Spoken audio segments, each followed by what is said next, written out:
How do we get to this? We already fought the British 30 years ago. I swear if you say it's basically Napoleon's fault. How the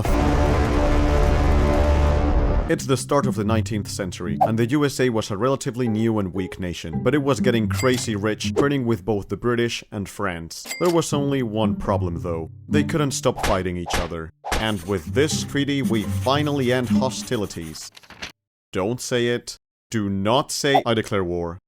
To be honest, I was gonna say it too. Napoleon was unable to crush the Haitian Revolution, and he was convinced that faraway colonies would not be able to be held in the long run, especially from a neutral Spain, a neutral USA, and an aggressive UK. He saw the writing on the wall, and sold the Louisiana Territory to fund a nearly certain war with the British, which was declared just 18 days later. Gentlemen, we're at war again. Aw man, come on, cut us some slack. Psst, hey, I bet you guys were thinking about deserting. What are we, James?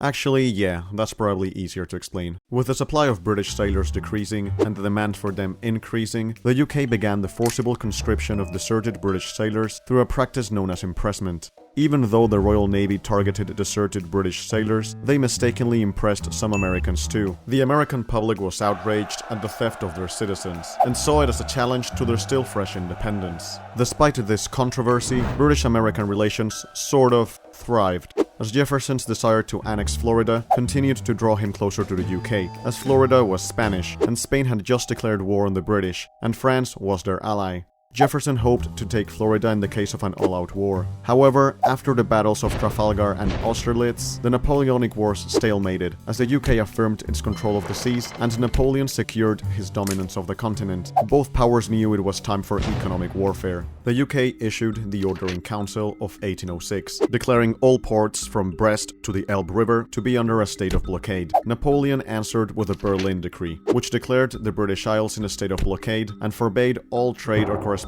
with the United Kingdom. The UK retaliated with the Orders in Council of 1807, prohibiting French trade with the United Kingdom, its allies, or neutral countries, so pretty much anyone, and instructed the Royal Navy to blockade French and Allied ports. Napoleon responded with the Milan Decree, which enforced the already existing Berlin Decree. You're telling me we're not allowed to trade with either one of them? Yeah, and more than 700 American ships have been seized by either France or the UK. French frigates are burning American grain ships, heading for the UK, and are treating our sailors as prisoners of war. Oh, and the British HMS Leopard has attacked the USS Chesapeake just off the coast of Virginia. They were looking to impress some deserted British sailors, but in the process, injured many of our men and damaged our frigate. You know what this country really needs? Better relations with neutral countries? War? The complete destruction of our economy. Many public voices called for war, but Jefferson chose a policy of economic coercion and issued the Embargo Act in 1807, which closed all US ports to all exports and restricted imports from the UK. For the British, their relationship with the States was simply not as important as the life or death struggle of the Napoleonic Wars, and the UK preferred to risk war with the United States than to risk defeat by Napoleon. Relations between both countries now really started to sour, as the United Kingdom's control of the seas made British restrictions far more concerning to the United States. The Orders in Council and the impressment were seen as a reinstatement of the colonial system, and the loss of their recently acquired independence. We're broke. Our economy is in shambles. Besides, remember the Federalist Party, Mr. President? They called for a national bank and better relations with the UK, but became a minority after they were defeated by your Democratic Republican Party in the year 1800. However, they kept their stronghold in New England due to their proximity to the Canadian border. Your Embargo Act has promoted smuggling across the border and has fueled their resurgence. What should we do? I'm lifting all embargoes on American shipping. Finally! Except for those bound for British or French ports. It goes without saying that the Non-Intercourse Act didn't do much to revive the American economy. It did have one long-term positive impact though. The unfulfilled domestic demand for manufactured goods stimulated the growth of the Industrial Revolution in the United States, but for now, they were even more broke. Okay, so I know we're in a bit of an awkward position, but I've got an idea. We'll trade with whomever stops intercepting our ships first, and we'll embargo the other, unless they also agree to stop intercepting American ships. I agree. Well, I guess we've got no other choice. Wait a minute. Resume trading with him? You messed up for good this time, Madison. Classic Napoleonic move. But tensions were about to rise a lot more. The USS President spotted what it thought to be the HMS Guerrier and decided to pursue. However, the Guerrier was in fact the sloop of war Little Belt, a much smaller ship. Now, both British and American accounts disagree on what happened next, but allegedly, both captains claimed they demanded the other identify his ship, with no answer, and both claimed the other shot first. The Little Belt stood no chance, and after 15 minutes, the President ordered a ceasefire. Little Belt was badly damaged in the encounter, and both governments argued about it for months. Hold up, who's this guy? Meet Tecumseh, the Shawnee leader of a confederacy of various Native American tribes who opposed American expansionism, and his brother, Tenskwatawa, the religious leader of said confederation. And this is William Henry Harrison, the governor of the Indiana Territory, and as you may have guessed, they weren't exactly friends. The United States had acquired this big chunk of land from the British after the Revolutionary War, and they wanted to settle in it. There was just one slight problem. Native Americans were already living there, so Harrison marched with an army of about 1,000 men to attack Prophetstown, the headquarters of the Confederation. In the battle that ensued, the Native Americans evacuated the town during the night, and Harrison and his men burned the settlement to the ground. Well, time to pack it up, fellas. We're going home. Wait a minute. You've gotta be kidding me. To war! Meet the Warhawks. They were essentially politicians who favored pro-war policies. You know what? You guys might be right. The economic sanctions have all failed. That's right, Madison. Let's go to war with the British. But what about France? I'm glad you asked. France is an ocean away. So are the British. No, they are not. No, they are not. The British Navy had 600 cruisers in commission and several smaller vessels, whilst the US Navy consisted of 8 frigates and 14 smaller vessels. The US knew they were powerless at sea, but Canada, on the other hand, was a tangible British target on land. Democratic Republican member of Congress John Randolph argued that an invasion had nothing to do with maritime rights and accused those favoring offensive military action against Canada of being expansionists. In Congress, Peter B. Porter and John A. Harper labored for a pledge that the United States would absorb Canada once it had been conquered, but it didn't go through. Secretary of State James Monroe said that Canada would be invaded not as an object of the war, but as a means to bring it to a satisfactory conclusion. Most of the Madison administration worried that by annexing Canada, they would sacrifice the leverage over British maritime policies that would be afforded by occupying it, and the primary goal remained the repeal of the maritime restrictions. Canada was of no use if they couldn't sail the Atlantic freely. But what does UK Prime Minister Spencer Perceval think about this? And he's dead. Just as British pro-war sentiment was starting to decrease, the House of Representatives voted in favor of the first declaration of war, which was agreed on by the Senate. All of the 39 Federalists in Congress voted against the war.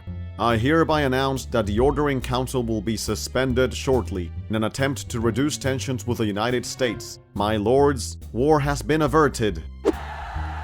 It hadn't. As luck would have it, Lord Liverpool repealed the Orders in Council just 5 days after President Madison signed the measure into law. Wait, but they still have time to negotiate a deal, right? No. You see, mail in the early 19th century took as little as 3 weeks to cross the Atlantic, so both sides were unaware of each other's intentions, and the US wasted no time. Due to their numerical disadvantage, the American strategy at sea was to cause disruption through hit-and-run tactics by engaging Royal Navy vessels only under favorable conditions. The same day Lord Liverpool repealed the Orders in Council, the USS President engaged the British frigate Belvidera, but it managed to escape to take word of the outbreak of war to Halifax. In response, the HMS Colibri was dispatched from Halifax to New York under a flag of truce. Guys, don't worry. I'm sure all of this has been a great misunderstanding. Here you go, a copy of the Declaration of War. Goodbye. We should probably leave.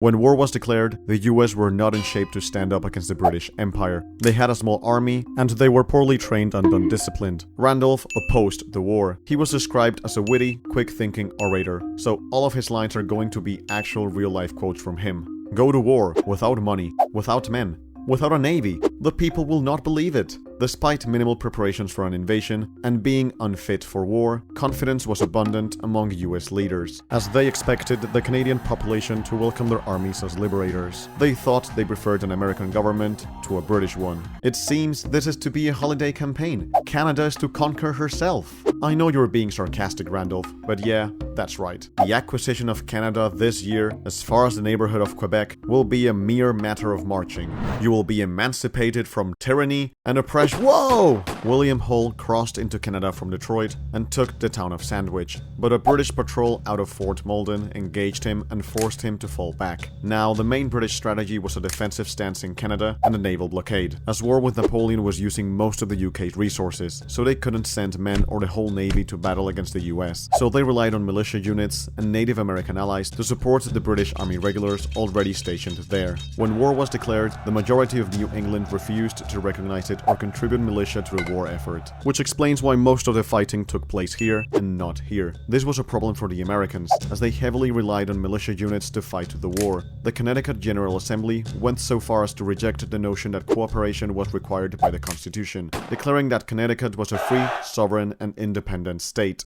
Watch out! Canadian, British, and Indigenous forces are sneakily approaching Fort Mackinac. They fired one cannon shot, and Lieutenant Porter Hanks surrendered without a fight. He wasn't aware that war had been declared. Just 2 days later, at Sackett's Harbor, the captain of USS Oneida saw 5 British vessels sailing up to the village. The American brig tried to escape, but after being fired at by the British fleet, it returned to port. Once the British were in range, this time it was the Americans who had a chance to end the battle with just one shot.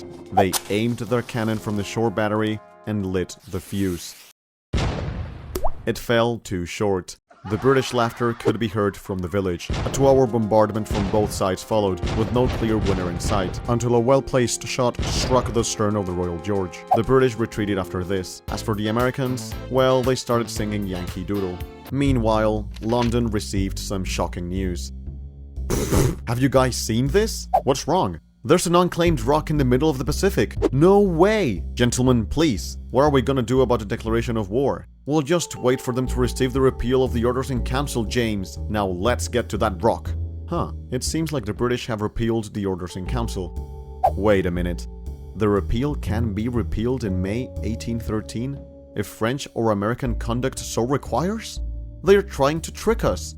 That's right, Mr. President. The sword, once drawn, full justice must be done. But despite producing some epic quotes, the war wasn't going as planned for now. William Hull retreated back to Fort Detroit after his supply line from Ohio got interrupted, and his line of communications was threatened by British control of Lake Erie. He ordered the evacuation of Fort Dearborn, but the garrison got attacked by Potawatomi men and resulted in a complete victory for the Native Americans. Meanwhile, Tecumseh and Major General Isaac Brock advanced to Fort Detroit. Brock had been preparing the army and militia a while back for a war that he considered inevitable. His determination and courage granted him the admiration of Tecumseh, and both complemented each other constantly. They both knew Hull was deathly afraid of Native Americans, so they tricked him into thinking that the indigenous forces were much greater in size by marching them in front of the fort many times. Brock also sent Hull a demand for surrender, claiming that the Native Americans will be beyond control the moment the contest commences.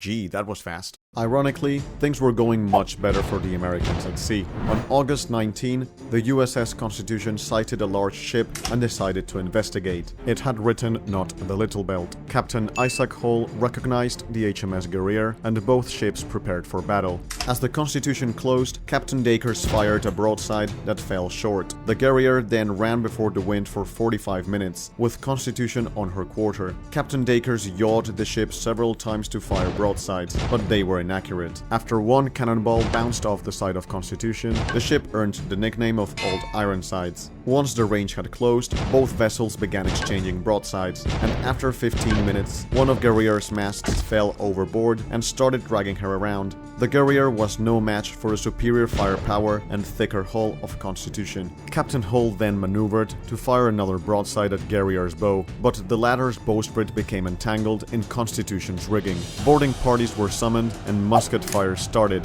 Captain Dacres was wounded by musket shots. Some of the sailors in Guerriere fired at Constitution's stern, briefly setting it on fire. Both ships finally became untangled, and the Guerriere fired a shot in the opposite direction, in an attempt to signal surrender. A lieutenant took a boat to the British ship and asked if Guerriere was ready to surrender, to which Captain Dacres answered, "Well, sir, I don't know." With the Guerriere sinking, the remainder of the crew were transferred to Constitution. Guerriere was then set on fire and soon blew up. This victory was decisive in boosting American morale and shifting public opinion on the war, which was primarily negative due to numerous defeats at the Canadian border. Once released by exchange of prisoners, Captain Dacres was court-martialed in Halifax. So, James Richard Dacres, how did you lose the ship? It was French-built. After this victory, the United States attempted to gain a stable position on the Canadian side of the Niagara River before winter came. The Americans were unable to get the bulk of their force across the river, and Brock led a charge to storm the US battery atop of a hill. After he noticed men of the 49th Regiment dropping to the rear, he shouted, "This is the first time I have ever seen the 49th turn their backs. Surely the heroes of Egmont will not tarnish their record. He's right. Men, charge!" Wait, he's dead. They still won the battle, though. Come on, Tecumseh, let's celebrate. They won the Battle of Queenston Heights. But we lost Brock.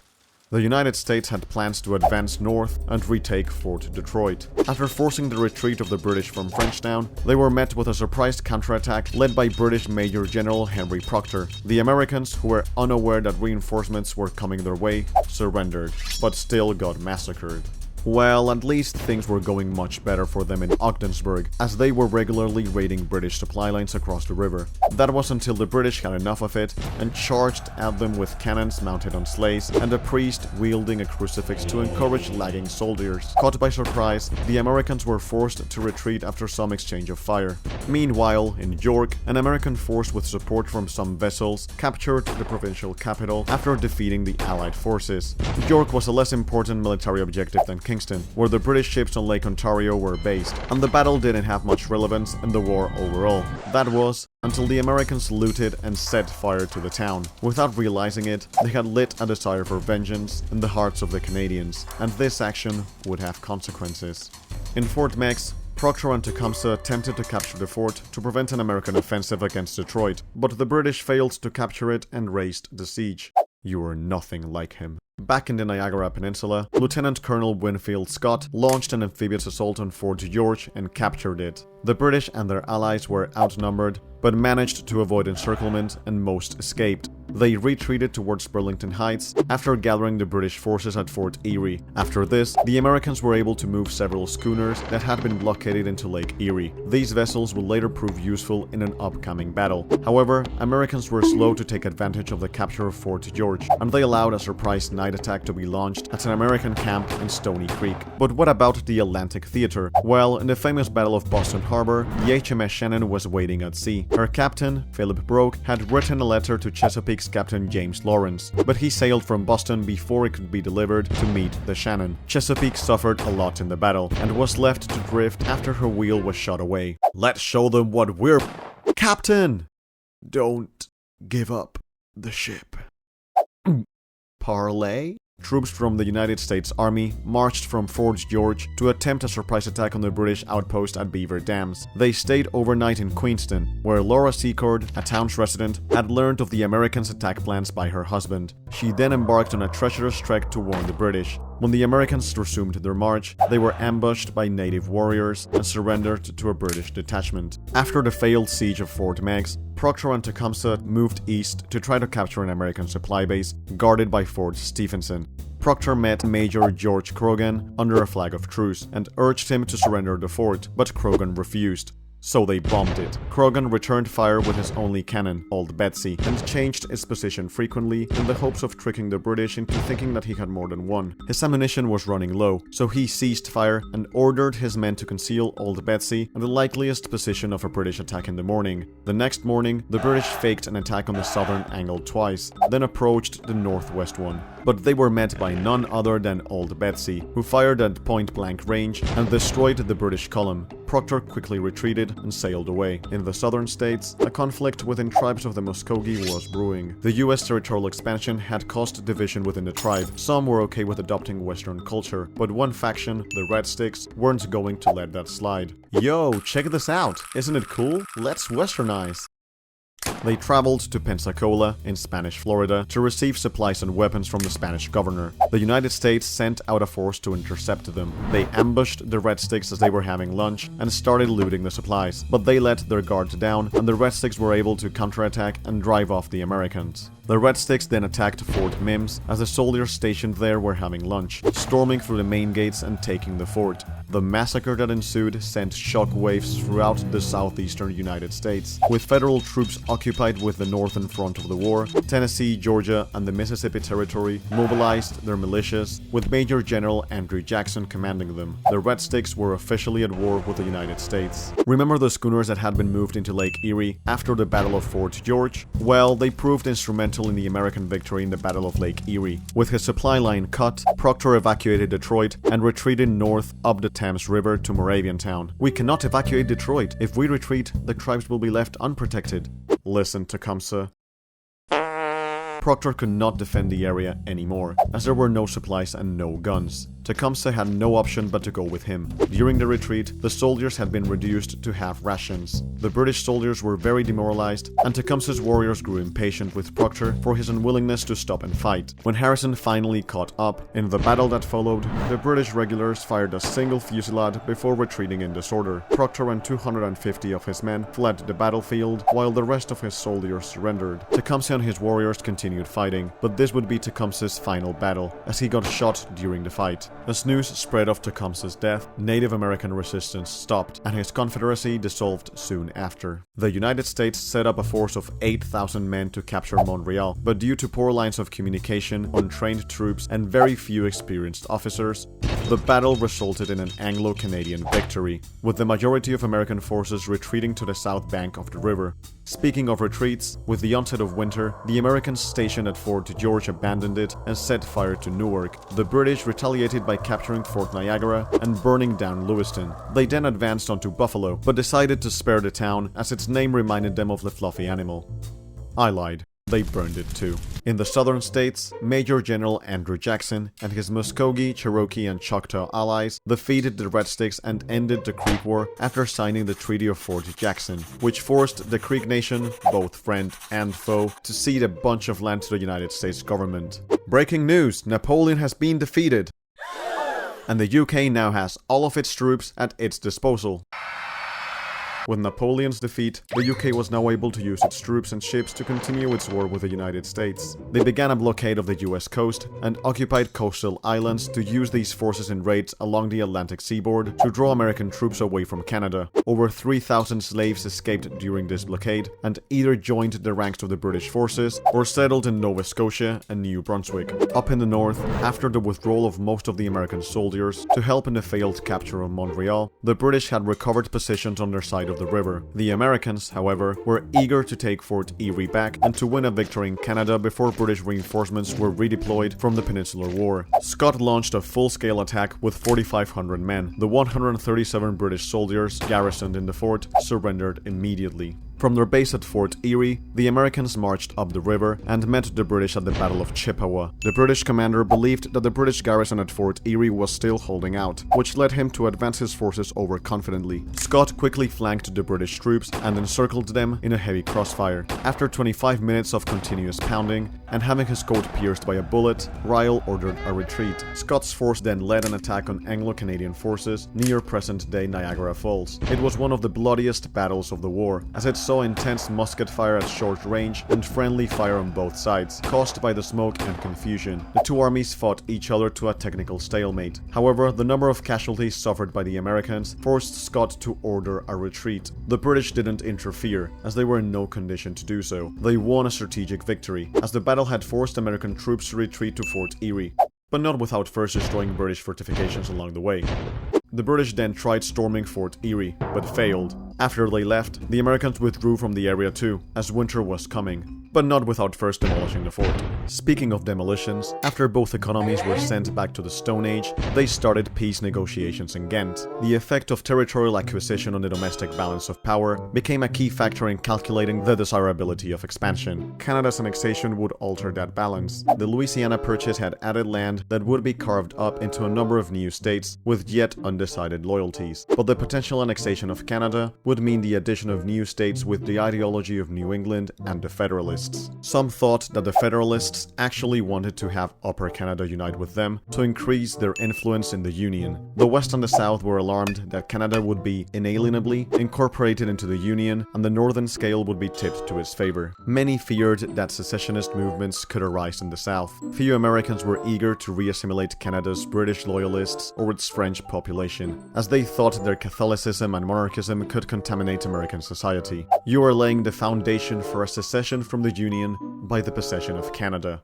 Quit the epic quotes, Randolph. However, several expansionist congressmen started focusing on the sparsely populated lands of Upper Canada, rather than the economic centers of Lower Canada. Warhawk Peter B. Porter, who previously wanted to annex all of Canada, changed his mind and drew up post-conquest plans for Canada that included the independence of Lower Canada as a separate French-speaking state and only the annexation of Upper Canada. The Madison administration, at first non-expansionist, now liked the idea of limited territorial acquisitions in Upper Canada, so when negotiating the Treaty of Ghent, it did so by including the cession of sparsely populated Upper Canada among a list of requests that would not be met. Meanwhile, a British force of Army Regulars and Royal Marines sailed into Chesapeake Bay and fought a combined US force of regular army and state militia troops and won. Mr. President, we're under attack by the British.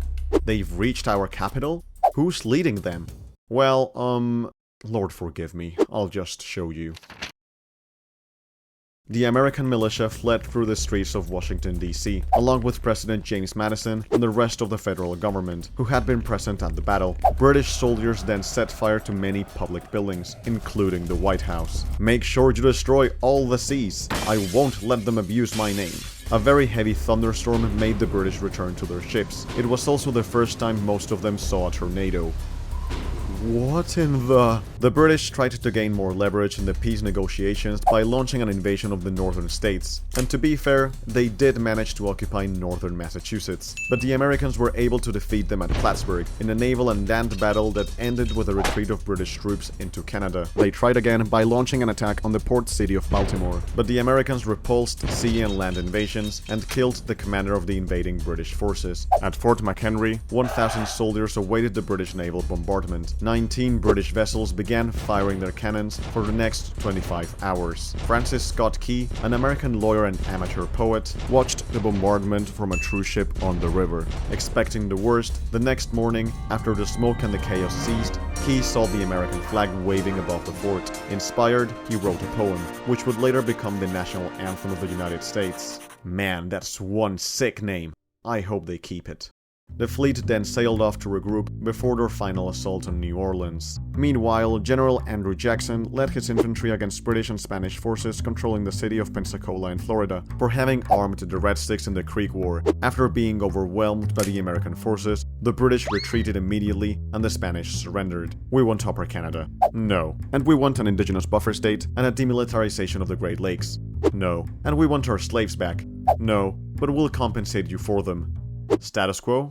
Status quo. With no rights or territory surrendered, the British gave back northern Massachusetts, and everything was restored to the status quo antebellum. At the same time, the Federalist Party had a series of meetings in Hartford, Connecticut to discuss their beef with the war. They proposed removing the 3/5 compromise and requiring a 2/3 majority in Congress for the admission of new states, declarations of war, and creating laws restricting trade. Alright, this seems reasonable. I'm sure everyone is going to love it. Only news of an overwhelming victory against the British could discredit us and make us seem unpatriotic, but that is highly unlikely, given that peace has just been signed in Ghent.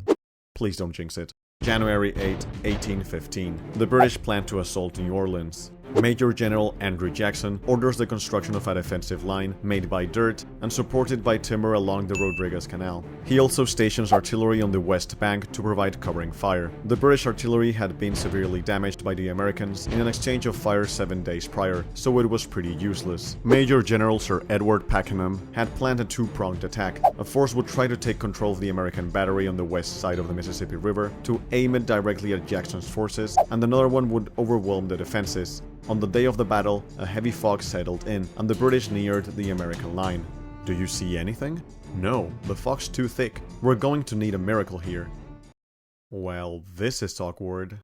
The fog cleared as soon as the British troops reached the canal, and the American forces started firing at them. The leftmost force managed to repel the Americans on the British side of the canal, but the British soldiers retreated after a lack of reinforcements. The main force wasn't having a much better time. The British had forgotten the ladders to cross the canal and climb the earthworks, so the advance guards started retreating. On the west bank, they were able to overrun the American battery, but the retreating forces disabled the cannons before leaving. It would have been too late either way. The British forces were already in full retreat. Pakenham was hit 3 times with grape shot and died in the assault. The battle was an outstanding American victory, with 71 casualties and losses for the Americans, but a grim 2,037 for the British. A wave of patriotism rippled throughout the country. Jackson was seen as an American hero, and the Federalist Party disappeared completely.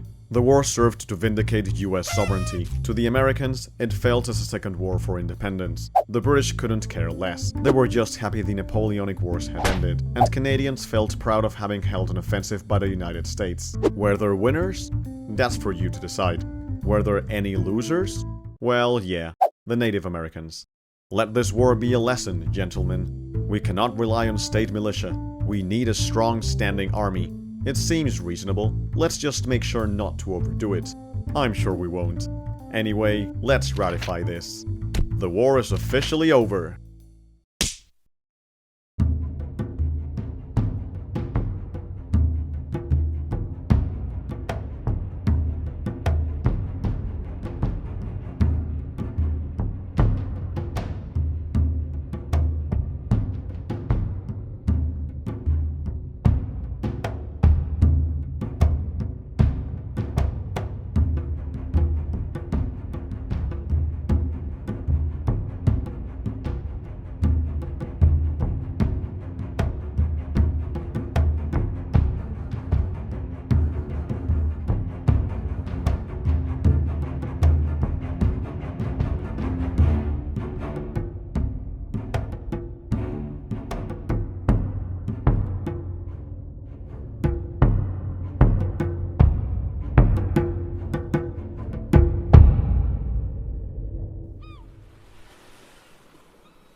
It's been a profitable day for the East India Company, Captain. Captain? What's wrong? The sea's very rough today. That's bad omen. Ship ahoy! What? Let me see. It's American. It's coming straight at us. They'll surely know the war's over by now, right?